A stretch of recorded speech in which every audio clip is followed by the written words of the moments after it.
দ্বিতীয় ধাপে ১৫৬ উপজেলা নির্বাচনে ৩০% বেশি ভোট পড়েছে বলে জানিয়েছেন প্রধান নির্বাচন কমিশনার কাজী হাবিবুল আওয়াল। বিকেলে আগারগাঁও নির্বাচন ভবনে সাংবাদিকদের এই তথ্য জানান তিনি বলেন, দু একটি বিচ্ছিন্ন ঘটনা ঘটলেও সার্বিকভাবে ভোট শান্তিপূর্ণভাবে অনুষ্ঠিত হয়েছে। নির্বাচনের সহিংসতার তেমন কোনো ঘটনা ঘটেনি। হাতাহাতি হয়েছে দু একটা ঘটনা, যেখানে কেউ আহত হয়ে একজন কি দুজন হয়তো হসপিটালে ভর্তি হয়েছে, কিন্তু উল্লেখযোগ্য সহিংসতা হয়নি। নির্বাচনটা মোটামুটি ভালোই শান্তিপূর্ণভাবে অনুষ্ঠিত হয়েছে এবং নির্বাচনে উপস্থিতির যে হার, সেটি এ পর্যন্ত আমরা যেটা পেয়েছি এটি 30+ হতে পারে। প্রথম ধাপে ভোট পড়েছিল ৩৬%, আর এবার সিইসি বলেছেন ৩০-এর উপরে। ২০০৯ সাল থেকেই ধারাবাহিকভাবে উপজেলা নির্বাচনে ভোটার উপস্থিতি কমে যাচ্ছে। সিইসি বলছেন সংকট রাজনীতিতে। এসব নিয়ে কথা বলবো আজ। আমাদের সঙ্গে আছেন আওয়ামী লীগের সাংগঠনিক সম্পাদক আহমদ হোসেন এমপি এবং সুশাসনের জন্য নাগরিক সুজনের কেন্দ্রীয় সমন্বয়কারী দিলীপ কুমার সরকার। আপনাদের স্বাগত জানাচ্ছি সংবাদযোগে। দিলীপ কুমার সরকার, দ্বিতীয় ধাপের উপজেলা নির্বাচনের ভোট হলো আজকে। উন্মুক্ত নির্বাচন, কোনো দলীয় প্রতীক ছিল না। তারপরেও এই যে ভোটের হার, এই ধাপে বলছেন সিইসি বলছেন ৩০%-এর উপরে হতে পারে। এটাকে কিভাবে দেখেন এই হারটাকে? ধন্যবাদ আপনাকে। আসলে এই স্থানীয় সরকারের নির্বাচন, সেটা পার্লামেন্ট বলি আর স্থানীয় সরকার, এটা তো নির্দিষ্ট কিছু মেয়াদ থাকে। মেয়াদ শেষে, মেয়াদ পূর্ণ হওয়ার আগেই এটা আইনি বাধ্যবাধকতা আছে এই নির্বাচনগুলো করার। আসলে এই নির্বাচনের মধ্য দিয়ে সেই আনুষ্ঠানিকতাটা পালন করা হচ্ছে, কিন্তু প্রকৃত অর্থেই একটা নির্বাচন বলতে যেটা বোঝায়, বিশেষ করে একটা দলভিত্তিক নির্বাচন, সেই নির্বাচনে তো একাধিক দলের প্রতিদ্বন্দ্বিতার প্রয়োজন হয়, ভোটারের অংশগ্রহণের দরকার হয়। কিন্তু সেই দিক থেকে যদি আমরা দেখি, এখানে এই নির্বাচনটা মানুষের আকাঙ্ক্ষা অনুযায়ী, আমাদের আকাঙ্ক্ষা অনুযায়ী এই নির্বাচনটা হচ্ছে না। কেননা সিইসি মহোদয় বলেছেন যে 30%-এর বেশি ভোট পড়েছে, সেটা হয়তো কালকে বোঝা যাবে। এবং এক্ষেত্রে উনি বলেছেন যে কেন ভোটাররা ভোট কেন্দ্রে যাচ্ছে না। সেক্ষেত্রে বলেছেন একটা বড় দল তারা নির্বাচন বর্জন করেছে এবং তারা ভোটারদের নিরুৎসাহিত করেছে, এ কারণেই ভোটাররা ভোট কেন্দ্রে যাচ্ছে না। তা আমাদের দিক থেকেও মনে হয়েছে যে এটা একটা বড় কারণ। শুধুমাত্র বিএনপির ভোটাররা ভোট কেন্দ্রে যাচ্ছে না এমনটা না, কেননা বাংলাদেশ আওয়ামী লীগের যে সমর্থকরা আছে, তারা যখন দেখছে যে এই নির্বাচনে অধিকাংশ ক্ষেত্রেই নির্বাচনটা হচ্ছে আওয়ামী লীগ ভার্সেস আওয়ামী লীগ, ফলে আমি ভোট দিতে গেলেও আমার দলের প্রার্থী জিতবে, আমি ভোট দিতে না গেলেও আমার দলের প্রার্থী জিতবে। অর্থাৎ ভোটারদের সামনে, ভোটারের তো একটা মনস্তত্ত্ব থাকে, আওয়ামী মানসিকতার কিছু ভোটার থাকে, এনপি আওয়ামী মানসিকতা বা বিএনপি মানসিকতার কিছু ভোটার থাকে। ভোটারের মনস্তত্ত্বের সাথে যখন এই প্রার্থী তাদের সামনে যে পছন্দ করার এই স্পেসটা যখন কমে যায়, বিকল্পের অভাব যখন থাকে, তখন স্বাভাবিকভাবে সেই ভোটাররা উৎসাহ হারায় ভোট কেন্দ্রে যেতে। আমার মনে হয়েছে যে সে কারণেই এই নির্বাচনে একটা বড় দলের অংশগ্রহণ না করা, আওয়ামী লীগের সব ভোটাররাও ভোট যায়নি। মোট কথা বিকল্পের সংকটে ভোটাররা ভুগেছে এবং যে কারণে অর্থাৎ ভোট ব্যবস্থার প্রতি একটা আস্থাটাও মানুষের নষ্ট হয়ে গিয়েছে। জি, সেটা নিয়ে কথা, কেন আস্থাটা কেন নষ্ট হলো সেটা নিয়ে আপনার মতটা একটু জানবো। আহমদ হোসেনের কাছে একটু যাই। প্রথম যে উপজেলা নির্বাচনের প্রথম ধাপের যদি আমরা বিবেচনাও নেই, প্রথম ধাপের যে ভোটার উপস্থিতি, তাতেও আসলে পরের ধাপে ভোটারের সংখ্যা কম, উপস্থিতির হার কম। মানে অংশগ্রহণমূলক করার জন্যে দলীয় প্রতীক ছাড়া, মনোনয়ন ছাড়া এবার আপনারা নির্বাচন করলেন, তাহলে কি এটাও কাজ করছে না, মানে এই পদ্ধতিটাও? আহমদ হোসেন। জি, আপনাকে ধন্যবাদ। আপনি অংশগ্রহণমূলক নির্বাচন যদি বলেন, সিসি কি বলেছে 30%, কিন্তু আমার এলাকাতে যে আজকে ভোট হয়েছে, আমি ইউনো সরকার জেনেছি, উনি বলেছেন 40%-এর উপরে ভোট কাস্ট হয়েছে। এটা এলাকা ভিত্তিক কিন্তু পার্থক্য আছে। জি, আমার এলাকায় 40%-এর উপরে কাস্ট হয়েছে, এখনো কিন্তু ভোট কাউন্ট হচ্ছে, এখনো কিন্তু রেজাল্ট দিতে পারেনি। তাহলে ইলেকশনটা কত ভালো পরিবেশ হয়েছে। না মানে এই যে 40% যে কাস্ট হলো সেটা কি একসেপ্ট করছেন? হ্যাঁ, আমি এটাকে অ্যাকসেপ্ট করছি। মানে সংখ্যাটা কেন, মানে এত, মানে 40% তো আমরা আগের আমরা যদি 2009, 2014 বা 2019-এর নির্বাচনও দেখি, উপজেলা নির্বাচন, সেখানে কিন্তু ভোট কাস্টের চেয়ে বেশি ছিল। ইন্টারন্যাশনালে যাবেন, ইউরোপেও কিন্তু 40% হয়, এবং ফ্রান্স তো সংবিধানে আইন করেছে যে 50% 50% কাস্ট না হলে আবার পুনরায় নির্বাচন দিতে হবে। সেখানে কিন্তু 40%-ই কাস্ট হয়েছিল এই গত নির্বাচন। না, কিন্তু আমাদের দেশের রেওয়াজ তো বেশি, আমরা তো ভোট দিতে পছন্দ করতাম এক সময়। আমাদের দেশের রেওয়াজে ভোট দিতে পছন্দ করতাম, আবার আমাদের দেশে তো ডেমোক্রেসিকে হত্যা করতে পছন্দ করতাম, সংবিধানকে হত্যা করতে পছন্দ করতাম। সংবিধানকে হত্যা করে রাষ্ট্রপতি, দেশের রাষ্ট্রপতি বঙ্গবন্ধু শেখ মুজিবুর রহমান সহ পরিবারকে হত্যা করে রাষ্ট্রীয় ক্ষমতা দখলেরও তো রেওয়াজ আছে এখানে, সামরিক শাসনেরও তো খারাপ দৃষ্টান্ত এখানে আছে। তা আমাদের দেশের ডেমোক্রেসিকে তো বারবার হত্যা করা হয়েছে। এই হত্যা করতে করতে ডেমোক্রেসিকে ফিরিয়ে তো এনেছি আমরা, আমাদের নেতা প্রধানমন্ত্রী শেখ হাসিনা এনেছে। এখন বিএনপি নির্বাচনে না এসে তারা যদি দাবি করে তারা ডেমোক্রেসিতে বিশ্বাস করে, তাহলে কি এটা গ্রহণযোগ্য হবে? এটাকে আপনাকে গ্রহণযোগ্য মনে করবেন? আপনার নির্বাচনে আসতে হবে, নির্বাচনে এসে তার পপুলারিটিকে যাচাই করতে হবে, জাজমেন্ট করতে হবে। এর বিকল্প কি আছে আমাকে বলুন। যে দাদা আছেন আপনার নাগরিক সোসাইটি, উনি সিভিল সোসাইটির একজন মেম্বার, দাদাকেই বলি, হোয়াট ইজ দ্য রেমিডি? আপনি নির্বাচনে পার্টিসিপেট না করে নির্বাচনকে ফয়েল করার জন্য আপনি সহিংস রাজনীতির প্রতি যাবেন, এটা কি আসলে ডেমোক্রেটিক প্রক্রিয়া? ডেমোক্রেটিক প্রক্রিয়াকে ডেভেলপ করতে হলে অবশ্যই সব রাজনৈতিক দলকেই পার্টিসিপেট করতে হবে। বিএনপি পার্টিসিপেট করে নাই, সেক্ষেত্রে আমাদের কাছে বিকল্প পথ কি ছিল? বিকল্প পথ ছিল একটাই, ডেমোক্রেসিকে এগিয়ে নিয়ে যাওয়া, সংবিধানকে আপহোল্ড করা। নিঃসন্দেহে আমি অন্ধকার জগতে ফিরে যেতে পারবো না। দাদা কি বলবেন? আমরা অন্ধকার জগতে ফিরে যেতে চাই? আমরা কি একটা 111-কে আবার ইনভাইট করতে চাই? বিএনপি চেয়েছিল উপজেলা নির্বাচন তো কোনো রাষ্ট্র ক্ষমতায় কোনো প্রভাব ফেলে না, কিন্তু উপজেলা নির্বাচনে মানে ভোটারের উপস্থিতি সেটা মানে কমে যাওয়ার, মানে বিএনপি না আসাতেই কি কমে গেল? মানে এখানে আসলে কি দেখেন? বিএনপি না আসতে কমে যায় নাই, আবার বিএনপি আসেনি, বাট বিএনপি নির্বাচনে এসেছে। বিএনপি যেখানে তার প্রার্থী ছিল না, তারা কিন্তু ঠিকই ভোট কেন্দ্রে গিয়েছে। আমার এলাকায় গিয়েছে, আমার এলাকায় দেখলাম যে বিএনপিরা ভোট কেন্দ্রে গিয়ে ভোট দিয়েছে। যায়নি কথা বলা যাবে, বাট এটা একটা বাস্তব কারণ কিছু কিছু তো আছেই। একটা হলো আপনার দাবদাহ, তাপমাত্রা, এটা বাস্তব।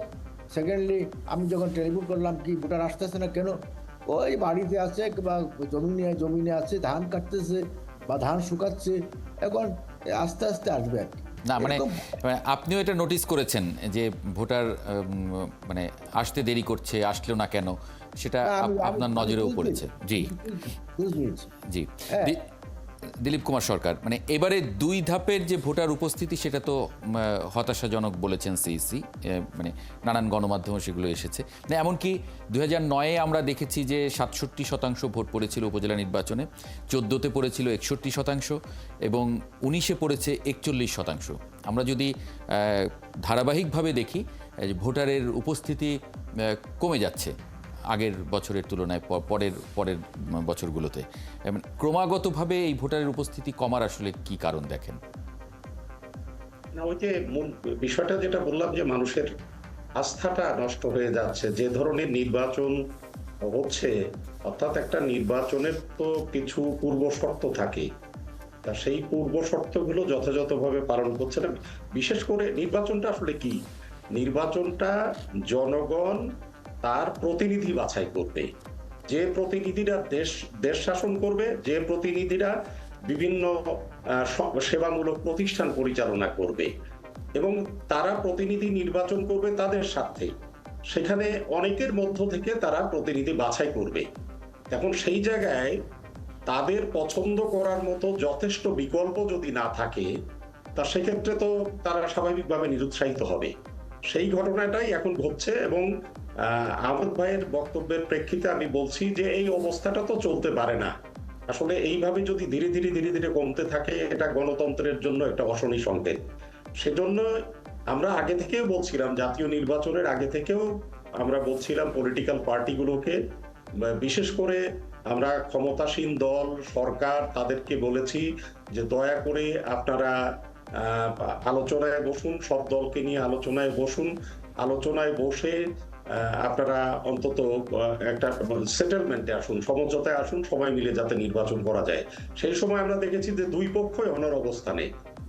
সেখানে ক্ষমতাসীন দলের অবস্থান ছিল যে আমরা সংবিধানের বাইরে অথবা নির্বাচনী আইনের বাইরে নির্বাচন করব না। পাশাপাশি বিএনপি বা তাদের সমমনারা, তাদের বক্তব্য ছিল যে নির্বাচনকালীন নিরপেক্ষ সরকার ছাড়া আমরা কিছুতেই এই নির্বাচনে যাব না। এক পর্যায়ে তারা এই এক দফার আন্দোলন, সরকারের পদত্যাগের আন্দোলন শুরু করলেন। সে সময় কিন্তু বারবার আমরা চেষ্টা করেছি, আমরা সারা দেশে মানববন্ধন করেছি, ডিভিশনাল পর্যায়ে আমরা পলিটিশিয়ানদের নিয়ে বসেছি, একই আহ্বান করেছি, এবং সেন্ট্রাল পর্যায়েও আমরা রাজনীতিবিদদের নিয়ে একই আহ্বান করেছি, পার্টি ফোরামে আলোচনা করুন, যাতে একটা সেটেলমেন্টে আসা যায়, সবাই মিলে নির্বাচন করা যায়। এবং নির্বাচনের পরেও আমরা যে প্রেস কনফারেন্স করেছি, সেখানে আওয়ামী লীগের কাছে আহ্বান করেছি যে আপনারা এখন তো ম্যান্ডেট পেয়েছেন, আপনারা এটা এখন রাষ্ট্রীয় স্থিতিশীলতার কথা চিন্তা করে, রাজনৈতিক স্থিতিশীলতার কথা চিন্তা করে এখন অন্তত আপনারা উদ্যোগ নিন, যাতে একটা সেটেলমেন্টে আসা যায়। মানে এইভাবে যেন যখনই নির্বাচন আসবে তখন যেন আমরা এরকম একটা সাংঘর্ষিক পরিস্থিতি না দেখি। এটা রাষ্ট্রের স্থিতিশীলতার জন্য, আমাদের ভবিষ্যতের জন্য এটা ভালো না। তার মানে সেক্ষেত্রে আমাদের আছেন, উনি মাননীয় সংসদ সদস্য সরকারি দলের, তারও প্রতি অনুরোধ করব যে আপনারা অন্তত এখন একটা উদ্যোগ নিন, যাতে সবাইকে নিয়ে বসা যায়, একটা সেটেলমেন্টে আসা যায়। অর্থাৎ সকল দলের শান্তিপূর্ণ সহাবস্থান, বহু মত বহু পথের মানুষের শান্তিপূর্ণ সহাবস্থান, এটাই তো গণতন্ত্রের সৌন্দর্য। সেই দিকটা আপনারা ভাবুন, সেই দিকে আপনারা যান, এটাই আমার আশাবাদ থাকবে। জি, আহমদ হোসেন, এই ওনার আশাবাদের বিষয়ে কি বলবেন? আপনার আশাবাদের সাথে আমি সংহতি প্রকাশ করছি এই কারণে যে ভারতেও কিন্তু পাল্টা পাল্টি আছে। ভারতের বিজেপি কিন্তু কংগ্রেসকে ইনভাইট করেনি যে আপনারা নির্বাচনে আসুন, সংবিধানকে অনুসরণ করে নির্বাচনে এসেছে। কাজে পলিটিক্যাল ফাইট হয়, রাজনৈতিক লড়াইটা হবে রাজনৈতিকভাবে। আর সেই লড়াইয়ে যদি রাজনৈতিকভাবে না এসে আপনি সন্ত্রাসের পথ বেছে নেন, তাহলে আমরা কিভাবে কার সাথে বলবো? আমরা কি সন্ত্রাসীদের সাথে বলবো? সন্ত্রাসীর সাথে কথা বলবো? যারা খুনি, যারা আমাকে হত্যা করতে এসেছে, আমার প্রধানমন্ত্রী বঙ্গবন্ধু কন্যা শেখ হাসিনাকে একাধিকবার হত্যা করার চেষ্টা করেছে, তাদের সাথে আমার সিটিং করতে হবে? কি কারণ? তারা যদি সংবিধানকে প্রচন্ড বিশ্বাসী করে ডেমোক্রেসি কোর্টে আসতে চায়, ইজিলি আসতে পারে। এই প্রশ্নের তো তাহলে কোনো উত্তর নেই আহমদ হোসেন। আহমদ হোসেন, মানে আমরা যদি নির্বাচনী আজকের আলোচনায় আসি, তাহলে মানে মানুষ যে ভোট দিতে আসছে না, যে সংখ্যায় ভোটার উপস্থিতি কমে যাচ্ছে ধারাবাহিকভাবে, আমরা যে পরিসংখ্যানটা দেখলাম, মানুষ কি খুব বেশি নির্বাচন নিয়ে আগ্রহী নয়? মানে কারণ নির্বাচনে তার স্বার্থ নেই বলে কি মানুষ মনে করছে? নির্বাচনে আগ্রহ না হলে ভোটাররা আসলো তো। এখানে কি এক সময় দেখতাম ফেসবুকে কুকুর শুয়ে আছে, মানুষ নাই না? তাহলে এই যে 2009-এ 67, 2014-তে 61, 2019-এ 41, এখন আবার 30-32 যদি গড় করা যায় এরকম হবে, মানে এটা কি কমছে না ধারাবাহিকভাবে? প্রেক্ষিতটা বুঝলাম। এবারে 2024 সালের 7 জানুয়ারি নির্বাচনটা কেমন হয়েছে? ইটস এ মডেল ইলেকশন, নিঃসন্দেহে বলবেন। এখন আর বিএনপি কথা বলতে পারছে না, যে কারণে আপনার ডোনাল্ড লুও যে আসলেন, তিনিও কিন্তু এসে বললেন যে আমরাও চেয়েছিলাম যে বিএনপি আলোচনায় বসে নির্বাচনে আসুক। তারাও বলেছে, এবং তারা বলেছে আমরা অতীতে যা হয়ে গেছে, ভুল ত্রুটি যাই হয়ে গেছে, আমাদের মাঝে তিক্ততা হয়ে গেছে, আমরা এগুলোকে স্মরণ করতে চাই না। আমরা অতীতকে আমরা ফেলে দিলাম, সামনে এগিয়ে যেতে চাই এবং সম্পর্ককে আমরা না তাহলে ধারাবাহিকভাবে যে এই যে ভোটার উপস্থিতি কমে যাচ্ছে এটা মানে কমে যাচ্ছে, এটা উদ্যোগের কিছু নেই। ভোটার উপস্থিতি একবার কমবে একবার বাড়বে, কাজেই এটা নিয়ে সংকটের কোনো কারণ নেই। না বাড়ছে না তো, মানে কোনো সালেই তো বাড়ছে না, এটা কমছে। আপনি যদি মনে করেন এক সময় 30% থেকে 40% থেকে শূন্যের কোটা চলে যাবে, এই পর্যায়ে যাবে না। এটা ডলারের মতো না যে শূন্যের কোটা চলে যাবে। এবং বিএনপি তো বা আগাম বলতেছিল শ্রীলঙ্কা হয়ে যাবে। আমরা কি শ্রীলঙ্কা হয়ে গেছি? আমরা শ্রীলঙ্কা হয়ে গেছি? আমার ডলার সংকট দেখা দিয়েছে, বা ডলার মানেই তো আমরা এমন নই যে আমরা শ্রীলঙ্কার মতো হয়ে গেছি। ডলার সংকট তো আছে, ইন্টারন্যাশনালি সেই সংকট আছে। আমরা বাংলাদেশ হচ্ছে ডেভেলপিং কান্ট্রি, আমাদের সংকট থাকতেই পারে। না 2009 সাল থেকে আজকে যে আমরা 30-এর উপরের কথা বলছি, 2009-এ 67 থেকে, সেটা কি আপনাকে ভাবায় না? আমাকে ভাবায় না, আমাকে উদ্বেলিত করে, আমাকে উজ্জীবিত করে। ভাবাবে কেন? আমরা তো চাই সবাই আসুক, না এসে দূরে দূরে বসে গালি দিবেন, সমালোচনা করবেন, ফেসবুকে পোস্ট করবেন। আবার যারা পালিয়ে আছে সেই দুর্নীতি দায়ে কনভিকশন হয়ে তাদেরকে ফেসবুকে আপনি পোস্ট করে মহানায়ক বানিয়ে দিবেন, আপনার ইউটিউবে দিবেন। আবার এখন দেখেছি আরেকটা কি দেখলাম, টিকটক তো হচ্ছে একেবারে উন্নত সংস্কৃতির পরিচায়ক। কি টিকটক হচ্ছে এখন সামাজিক ব্যাধি, রাষ্ট্রীয়ভাবে নয় বৈশ্বিকভাবে একটা মহামারীর মতো একটা ব্যাধি হয়ে গেছে। কাজে এই সমস্ত ব্যাধি থেকে আমার রাজনীতিকে সুন্দর করতে হবে, সংস্কৃতিকে উন্নত করতে হবে। সেই জন্য যারা নির্বাচনে এসে সংস্কৃতিকে উন্নত করতে চায়, জনগণের ম্যান্ডেটে যারা বিশ্বাস করে তারা নির্বাচনে আসবে। আর জনগণের ম্যান্ডেটে যারা বিশ্বাস করে না, জনতার শক্তিতে তারা বিশ্বাস করে না, তারা গায়ের শক্তিতে বিশ্বাস করে, গায়ের শক্তি দিয়ে তারা পাওয়ার এসেছিল, অস্ত্র দিয়ে তারা পাওয়ার এসেছিল, তারা ওইভাবে চিন্তা করে। তাহলে সেই সংখ্যাটাই কি বেড়ে যাচ্ছে দিন দিন, যে যারা নির্বাচন বিমুখ হচ্ছে, নির্বাচনে আসতে মানে তাদের স্বার্থ দেখছে না নির্বাচনে? না, তাদের স্বার্থ দেখছে না কেন? তাহলে 30% মানুষ আসছে, মানে আপনি যেভাবে বলছেন যে তাহলে তো সেই 70% মানুষকে আমরা নির্বাচনের দিকে টানতে পারছি না। আর সব পৃথিবীর সব দেশে 100% ভোটার আসে না। আপনি আমেরিকাও যান, 100% ভোটার আসে, ইউরোপে যান আসে না, ফ্রান্সে তো আসে না। ফ্রান্স দেখলাম সব ভোটার আসে। 50% যদি কাস্ট হয় তাহলে আর 50% বাকি থাকে। এর অর্থ কি ফ্রান্সের ডেমোক্রেসি শেষ হয়ে গেছে? কাজে 30% এসেও তো ডেমোক্রেসি রক্ষা করা যাবে। আমার কথা হলো, যারাই আসলো তাকে নিয়ে আমার চলতে হবে, যারা আসলো না তাদের নিয়ে আমার ভাবনার কিছু নেই, উদ্বেগের কিছু নেই। দেশে শান্তিপূর্ণ আপনাকে দেখতে হবে ইলেকশনটা কেমন হলো, ইলেকশনটা শান্তিপূর্ণ হলো না ভায়োলেন্স ছিল। যে দিলীপ কুমার সরকার মানে রাজনৈতিক দলগুলোর দায় দেখেন কিনা এই যে ধারাবাহিকভাবে যে ভোটার কমে যাচ্ছে, এবং সিইসি যেটা বলছেন যে সংকটটা রাজনীতিতে, আপনিও আসলে তেমনটা মনে করেন কিনা? এটা সিসি ভাবনা থেকে আমি যেটা মনে করি যে সংকটটা আসলে রাজনীতির, এই রাজনীতির সংকটটা রাজনৈতিকভাবেই মোকাবেলা করতে হবে। এটা আমরাও কখনো মনে করি না বিদেশি কোনো শক্তি, বিদেশি কোনো প্রভু এই সমস্যার সমাধান করে দিবে, এবং সেটা যদি করতেও চায় এটা আমাদের জন্য, আমাদের জাতির জন্য এটা কখনো মঙ্গলজনক হবে না। সে কারণে আমরা পলিটিশিয়ানদের কাছে বারবার আহ্বান করছি যে আপনারা বসে সেটেলমেন্টে আসুন। আহমদ ভাই যে কথাটা বললেন যে হ্যাঁ, এরকম আমরা রাজনীতিতে অনাকাঙ্ক্ষিত কিছু ঘটনা দেখেছি, কিন্তু তারপরেও তো আমরা ভালো কিছু উদ্যোগের কথা শুনেছিলাম। যেমন 14 সালের নির্বাচনের আগে আপনারা আহ্বান করেছিলেন বিএনপিকে সরকারে আসার জন্য, এবং সেখানে 4টি মন্ত্রণালয় আপনারা দিতে চেয়েছিলেন। 18 সালের নির্বাচনের আগে সে সময় তো আপনারা বসেছিলেন আলোচনায়, সকল দলকে নিয়ে আলোচনায় বসেছিলেন। সেক্ষেত্রে ওই ঘটনাগুলোর আগে, সেই অনাকাঙ্ক্ষিত ঘটনাগুলো, সেই 21শে আগস্ট, তারপরেও তো আপনারা এভাবে বসেছিলেন। আমরা মনে করি যে জাতীয় স্বার্থে, জনগণের স্বার্থে রাজনীতিবিদদের অবশ্যই একসাথে বসা উচিত, এবং এখানে রাষ্ট্রে যদি সংকট থাকে, রাজনীতিতে যদি সংকট থাকে, সেটা আলাপ আলোচনার মধ্য দিয়ে তাদের সমাধান করা উচিত।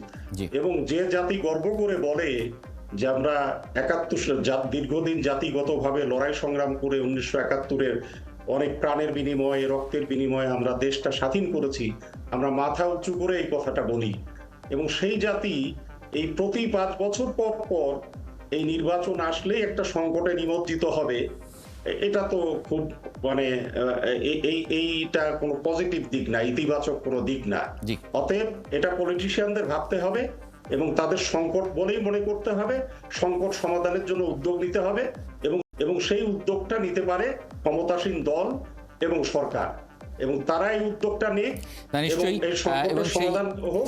ভবিষ্যতে গণতান্ত্রিক প্রক্রিয়া গুরুত্বপূর্ণ অনুষঙ্গ হিসাবে এই নির্বাচনটা যাতে প্রকৃত অর্থেই মানুষের অংশগ্রহণে সেটা হয়, সেই দিকে যেন আমরা যেতে পারি, এই আহ্বান আমার থাকবে। দিলীপ কুমার সরকার এবং আহমদ হোসেন, আপনাদের দুজনকে অনেক ধন্যবাদ যুক্ত হবার জন্য আজকের সংবাদ যুগে।